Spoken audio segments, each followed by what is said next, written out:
욥기 40장 6절에서 마지막 24절까지 말씀 한 절씩 교독하겠습니다. 그때 여호와께서 폭풍 가운데서 욥에게 일러 말씀하시되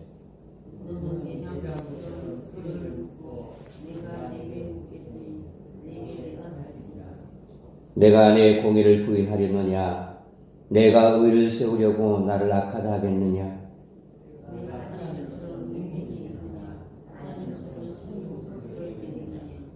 너는 위엄과 존귀로 단장하며 영광과 영화를 입을지니라.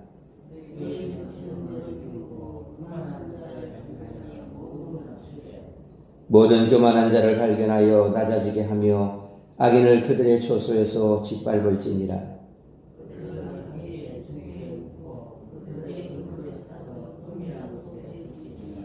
그리하면 내 오른손이 너를 구원할 수 있다고 내가 인정하리라.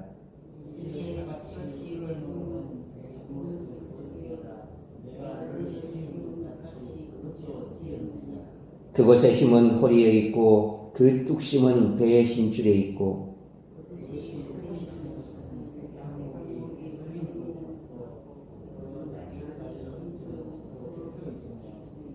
그 뼈는 놋관 같고 그 뼈대는 쇠막대기 같으니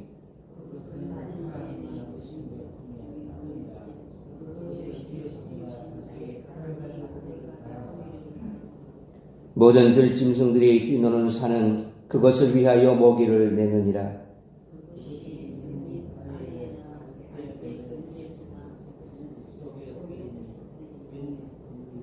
연잎 그들이 덮으며 시내 버들이 그를 감싸는도다.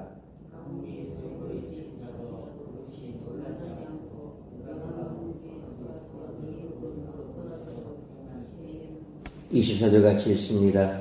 그것이 눈을 뜨고 있을 때 누가 능히 잡을 수 있겠으며 갈고리로 그것의 코를 꿰을 수 있겠느냐. 아멘. 하나님의 두 번째 말씀은 욥이 듣고 싶어하는 문제인 인간 사회의 정의와 공의에 대해 다룬 것입니다. 하나님은 욥에게 너의 의를 세우기 위해 나의 공의를 부인하며 나를 악하다고 하느냐라며 책망하십니다. 욥이 오해한 것처럼 하나님은 악을 방관하거나 정의를 왜곡하시는 분이 아니십니다. 하나님이야말로 이 세상을 공의와 정의로 통치하시는 분이십니다. 하나님께는 악인들을 제압하고 약자들을 구원해내심으로 하나님의 하나님 되심을 보여줄 수 있는 힘과 능력이 있습니다. 하나님은 첫 번째 말씀에서 창조 세계에 대한 당신의 관심과 자비에 대해 다루셨습니다. 두 번째 말씀에서 하나님은 혼돈의 세력을 통제하고 제압할 힘과 능력이 있음을 스스로 증명해 나가십니다. 그 예로 신화적인 두 동물을 거론하십니다. 바로 베헤못과 리보야단입니다. 이 동물들은 하나님의 질서에 저항함으로 혼돈을 이야기하는 존재를 상징합니다. 먼저 하나님은 베헤못을 언급하십니다. 베헤못은 현실 세계에서 하마와 가장 가까운 신화적인 동물로 혼돈의 요소를 간직한 동물입니다. 베헤못은 인간이 상대할 수 있는 존재가 아닙니다.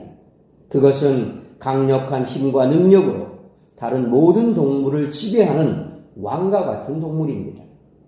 베헤못을 창조하신 하나님만이 그것을 당신의 뜻대로 다스리고 통제하십니다. 베헤못은 단순히 심화적 동물을 가리키지 않습니다. 이 땅에서 하나님의 질서에 대항하는 모든 악인을 상징합니다. 하나님이 베헤못을 제압하고 통제하신다는 것은 다른 말로 하나님이 이 땅의 악인들을 제압하시고 이 땅의 질서를 가져오시는 분이라는 그런 의미입니다. 욥은 하나님의 이러한 모습을 깨닫고 하나님만이 혼돈의 세력들을 제압하시고 이 땅의 질서를 가져오시는 분임을 인정해야 합니다. 하나님이 욥에게 나타나셔서 하신 말씀은 앞서 살펴본 38장 1절로 그리고 어제 살펴본 40장 5절까지 그리고 40장 6절에서 41장 34절까지 이렇게 크게 둘로 나뉘는데 공통적으로는 욥의 항복으로 끝이 납니다. 첫째 말씀에서 사람들이 하나님의 지혜를 이해할 수 없다는 사실이 드러났다면 이제 둘째 말씀에서는 사람의 능력이 하나님의 능력보다 나을 수 없다는 사실이 확증이 됩니다. 성경에서는 2가 증인이나 증언을 상징하는 숫자인데 이렇게 하나님의 말씀이 두 번 제시됨으로써 하나님의 절대성이 확증되고 있습니다.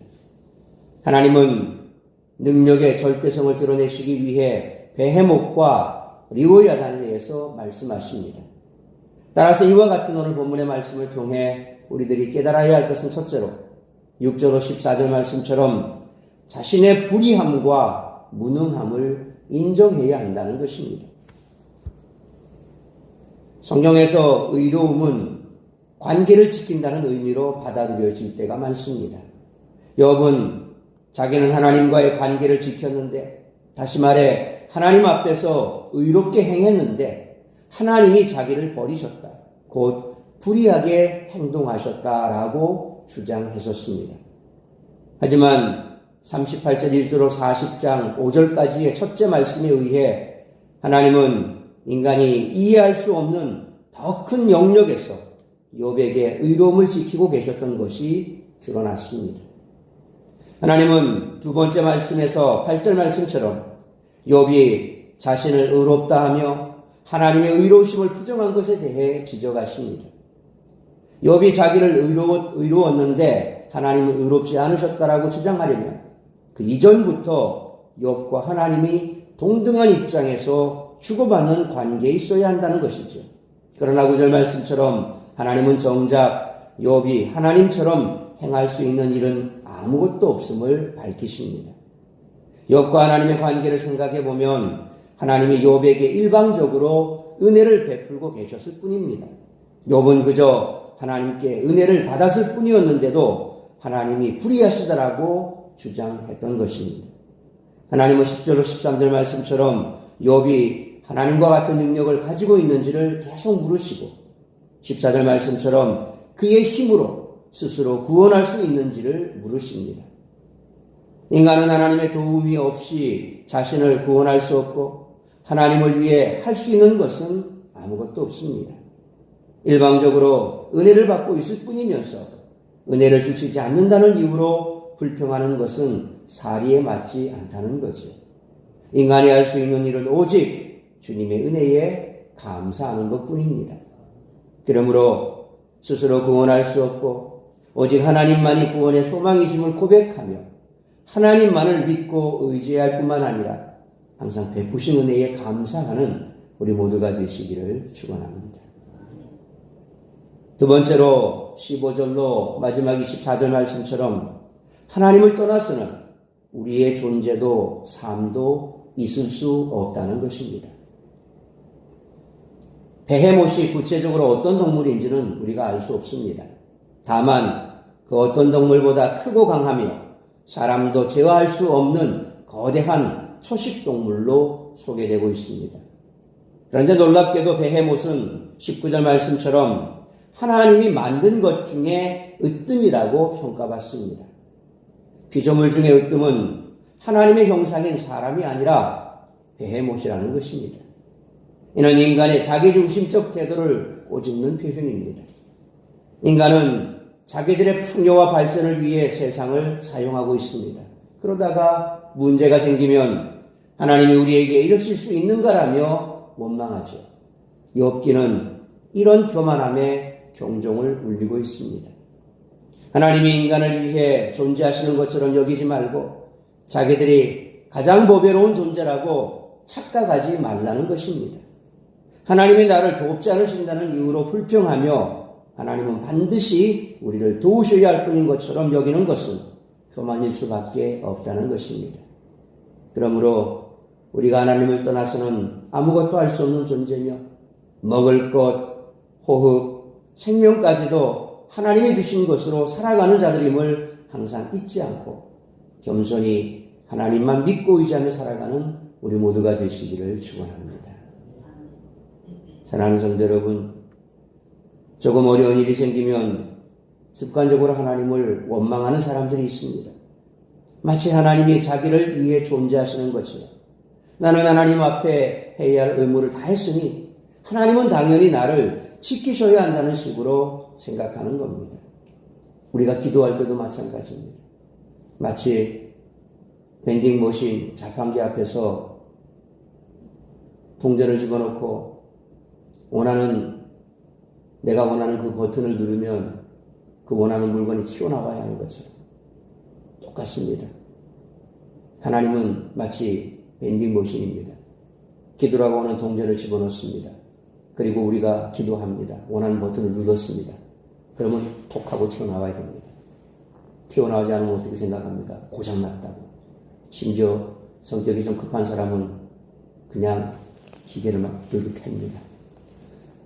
마치 부서뜨릴 것처럼 팹니다. 우리가 그런 거 같은 모습을 보일 때가 많죠. 분명히 내가 기도했는데 왜 응답이 없냐는 거죠. 그래서 하나님을 향해서 막 원망합니다. 빨리 문제가 해결이 되어야 되는데 해결이 안 된다는 겁니다. 그러면 고장났다는 겁니다. 하나님이 응답을 안 하시니 하나님이 없다. 하나님은 나와 상관이 없다. 하나님은 안 계신다. 뭐 이런 식으로 자꾸 생각에 꼬리를 물고 넘어갑니다. 결국 그것이 장기화되면 나중에는 아예 신앙조차도 버려버립니다. 나 기도했다. 응답 없더라. 그러니까 하나님은 안 계신다. 쓸데없이 하나님 앞에 기도하지 마라. 응답 안 한다. 뭐 이런 식으로 자꾸 자기 합리화를 합니다. 하나님은 우리의 기도에 반드시 응답하십니다. 그런데 하나님께서 항상 내가 기도한 그대로 다 응답해야 된다는 식으로 생각하면 착각이라는 거죠. 왜 그렇습니까? 마치 어린아이가 부모에게 뭔가를 요구를 하는데 엄마가 부엌에서 요리를 하고 있습니다. 근데 아이가 엄마한테 엄마가 칼 잠깐 빌려줄래요? 엄마가 요리하고 있는 식칼을 딸이 빌려달라 그럽니다. 그러면 선뜻 내줄 부모가 어디 있습니까? 없는 거죠. 왜냐하면 그 아이가 아무리 그 칼이 필요하다고 해서 부엌칼, 식칼을 내줄 부모는 없는 거예요. 마찬가지입니다. 하나님은 우리의 모든 것을 알고 계십니다. 과거를 아시고 현재를 아시고 미래를 아십니다. 우리의 모든 것을 다 계획하고 계신 분이시죠. 그렇다면 지금 내가 당장 급하다고 해서 뭔가를 요구할 때 그것을 다 들어주지 않을 때는 하나님의 다른 계획이 있는 겁니다. 더 좋은 것을 주시기 위한 하나님의 계획. 앞으로 미래에 또 하나님께서 역사하실 때 지금 당장 이것은 필요 없다는 겁니다. 이것보다는 더 다른 방법으로 뭔가를 계획하고 계신다는 겁니다. 그래서 하나님께서 우리에게 모든 기도에 응답하시는 것, 응답이 없는 것도 응답인 것이고 다른 결과로 나오는 것도 응답인 것이고 그래서 하나님께서 지금 우리가 기도할 때 그 기도에 바로 응답하실 수도 있고 무응답도 응답이고 다른 결과도 응답이라는 겁니다. 조금 전에 말씀드린 것처럼 응답이 없는 것은 다른 하나님의 뜻이 있고 계획이 있고 또 다른 방법으로 뭔가를 해결하실 계획이 있다는 겁니다. 다른 결과가 나온 것은 지금 그것은 아니라는 거죠. 그러니까 우리가 기도한 모든 것이 내 뜻대로 다 돼야 마치 하나님은 밴딩머신처럼 내가 기도라는 동전을 집어넣고 버튼만 누르면 내가 원하는 게 톡 튀어나와야 된다는 것처럼 그렇게 착각하고 살면 안 된다는 겁니다. 욥기를 통해서 우리가 생각해야 될 게 바로 그런 겁니다. 비록 우리가 욥처럼 살지는 못한다 할지라도 그럼에도 불구하고 우리는 욥과 같은 생각을 늘 가지고 있습니다. 하나님과의 관계에서 나는 내 나름대로 할 일을 다 했기 때문에 이제 결과는 하나님이 만들어 주셔야 된다는 겁니다. 자꾸 그것을 요구하고 있습니다. 그것은 하나님에 대한 불경입니다. 하나님을 경외하는 것이 아니라 불경하는 거죠. 또 거기에 대해서 우리가 자꾸 믿지 못하고 기다리지 못하고 인내하지 못한다는 것은 불신앙입니다. 신앙이 없는 것과 똑같다는 겁니다. 그래서 항상 하나님에 대해서 우리가 이처럼 자꾸 뭔가를 요구하고 그 요구한 그대로 다 들어줘야 되는 하나님, 그런 하나님으로 자꾸 전락시키고 또 그렇게 우리가 신앙생활 하다 보면 어느 순간에 가서는 결국 우리는 하나님을 떠나갈 수밖에 없는 상황에 직면하게 됩니다. 하나님을 경외하는 자, 하나님을 경외하는 자가 하나님을 사랑하는 자라는 사실을 잊어서는 안 됩니다. 사랑은 이처럼 자기 마음대로 하는 게 사랑이 아닙니다. 내가 사랑했으니까 그렇게 당신은 나한테 응답해줘야 돼 라고 요구하는 것은 그건 자기애에 불과한 겁니다. 진정 사랑하면 존중하게 되어 있습니다. 정말 사랑하는 사람은 아끼게 되어 있습니다.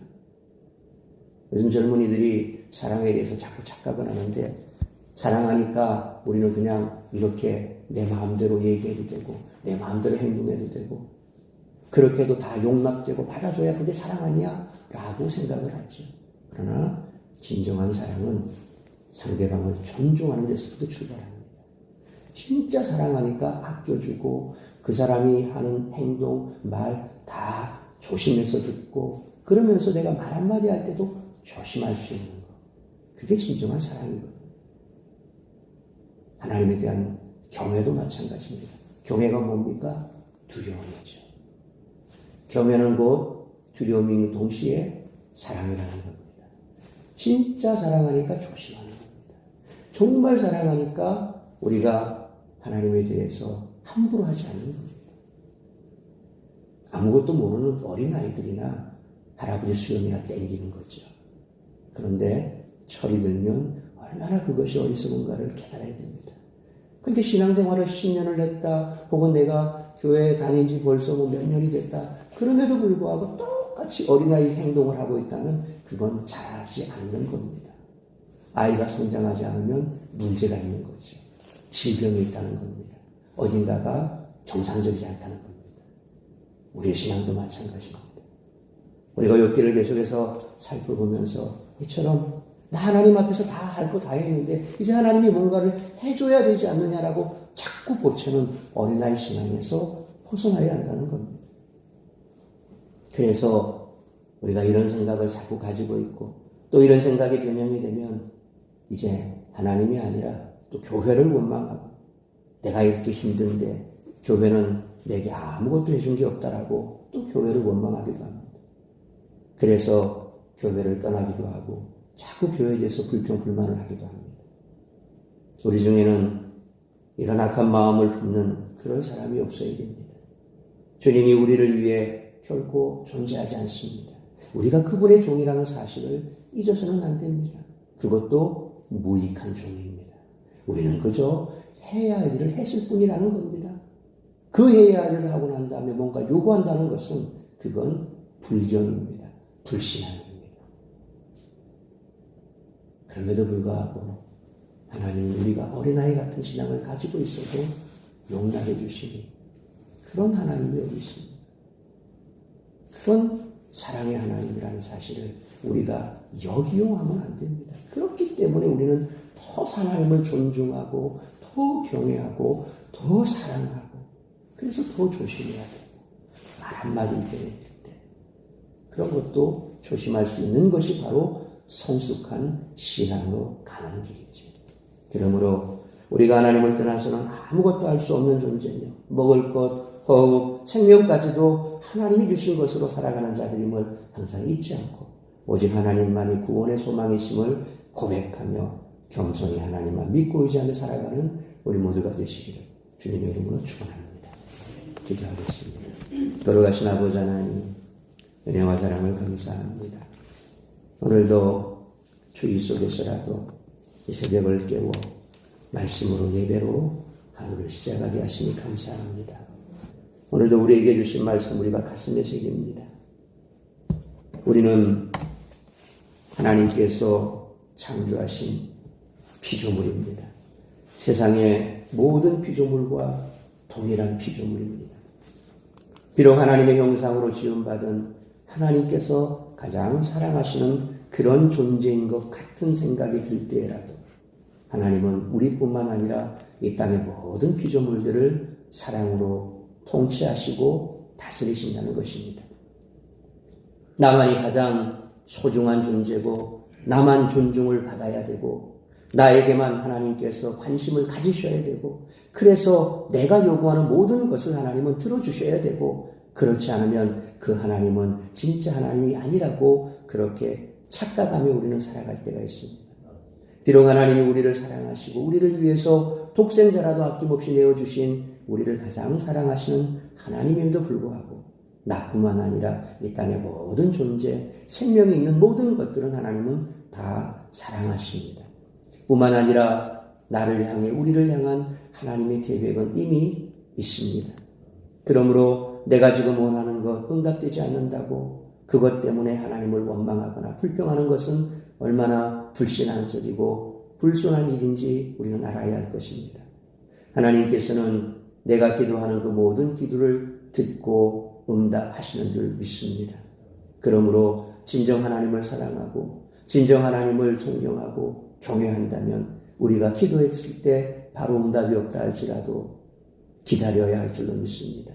구원의 때를 잠잠히 기다리며 하나님께서 응답해 주실 때를 기다리며 겸손하게 하나님만을 믿고 의지하는 그와 같은 믿음의 모습을 통해서 우리는 점점 더 성숙한 사람으로 성숙한 신앙인으로 나아가게 될 줄 믿습니다.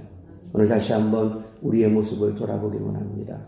정말 내가 하나님 앞에 할 것 다 했다고 하나님 앞에 날마다 뭔가를 요구하고 있지는 않은지, 진정 하나님을 사랑하고 나는 하나님이 아니시면 아무것도 할 수 없는 존재이기에 그저 하나님만을 바라보고 하나님만을 믿고 따르고 있는지 우리 자신의 모습을 돌아보면서 오늘 다시 한번 하나님과의 올바른 관계를 설정하고 그 하나님과의 관계 속에서 정말 우리는 무익한 종이므로 할 일을 다 했다 할지라도 하나님께서 그저 우리에게 긍휼을 베풀어 주셔야 우리가 모든 것을 할 수 있다는 사실을 기억하고 오늘도 하나님만을 의지하고 나아가는 복된 한날의 삶이 될 수 있도록 우리에게 은총 내려 주옵소서. 오늘도 우리 사랑하는 사랑샘 가족들 어디에 있든지 무엇을 하든지 하나님 은혜 가운데 살아가게 하시고 그 하나님의 은혜에 감사할 줄 알며 하나님의 사랑 앞에 우리가 반응할 줄 아는 우리 모든 성도들 될 수 있도록 인도하여 주옵소서. 이 모든 말씀 우리 주 예수 그리스도의 이름으로 기도하옵나이다. 아멘.